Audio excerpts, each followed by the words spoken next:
It's Josh Vergara from Android Authority. What's going on, everybody? Can you guess what I'm about to do? Google made a lot of people happy with an update to the Nexus 7.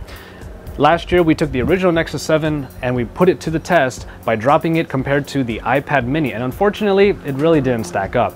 The original one was a little bit thicker. It did feel a little bit more hollow, but it definitely did have lesser build quality. This update to the Nexus 7 brings a much sturdier but thinner and just overall better feel, and we want to see how it stacks up compared to the original. So what we're going to do is drop it for you today. I hope you got some painkillers, because this is gonna hurt.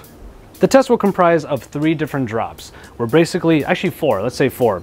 We're gonna drop it on its back, right like this, and then on one of its sides, and then on one of the other sides, this time in portrait mode, and then finally on its face. And we're gonna see just how far the Nexus 7 can go without dying. And we'll get started with the test right now. It's drop test time. Nexus 7, 2013 edition, drop test onto its back. Here we go. Checking cameras, and try my best with the grip here. Let's see if I can get it to land flat on its back. Ooh. Ooh. Sickening thud right onto its back. Didn't even bounce, nothing like that. I got a perfect drop right there. So let's see what happened. All right, well, the good news here is that the back definitely held up pretty well. There were no cracks, not really anything there, just some scratches over here, but very few. I'm dropping this on on cement over here, so we are not really working with jagged rocks like in my previous drop test. But that being said, I got a perfect drop right flat on its back. Not really any scratches even, just a couple over here. And yeah, it actually looks pretty good. It still retains that nice sleek look. Oh.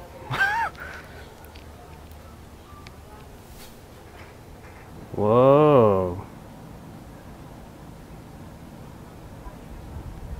Won't turn on.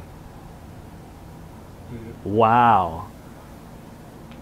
Okay, so I actually have some bad news. That one drop, it seems, dropping it right on its back might have dislodged something on the inside. I can't hear any shakes or anything loose inside, but I just tried to turn it on right before the second drop test, and I can't get it to power on at all. So, but the show must go on, and we're going to drop it to see what other aesthetic damage might come up if we drop it on its side, on its other side, and then finally on its face. All right, so drop tests on the side, Nexus 7, let's see. All right, again, I'm trying my best with the grip here, just to make sure it lands on its side, and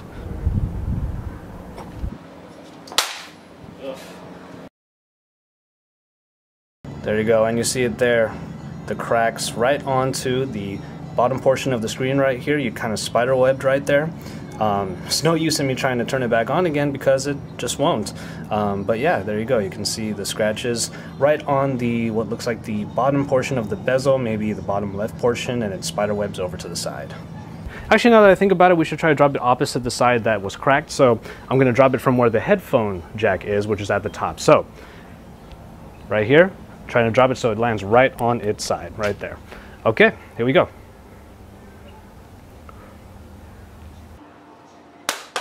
There you go. That was a good hit.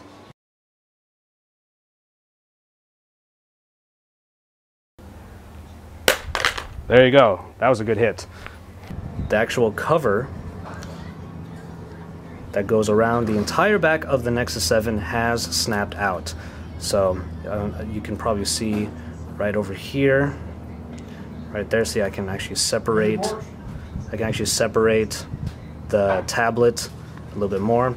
And also a little piece snapped, tiny little piece of plastic snapped from just right around there. The Nexus 7 is essentially in 2 pieces now. So if I really wanted to, I could just really pry this Nexus 7 tablet into 2 complete pieces.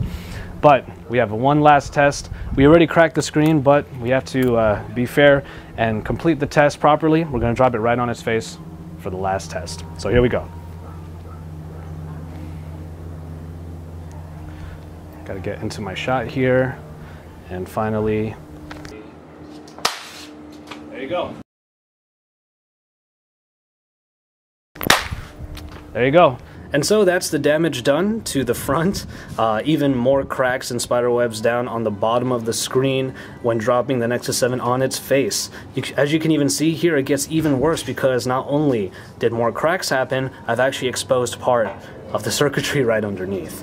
So unfortunately it doesn't fare very well for the Nexus 7 in terms of a drop stress test, at least when compared to the original one, because they both did equally as bad.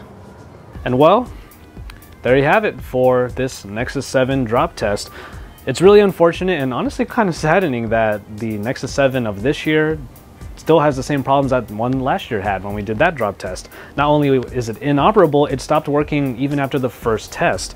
And then a lot of cracks over on the screen, even from different drops, even so much as circuits started to become exposed from underneath the screen. And the build quality of the back also, even though it feels really nice, it also started to snap off. And if I really wanted to, this Nexus 7 could become two pieces. So unfortunately, that's the story with the Nexus 7 of 2013.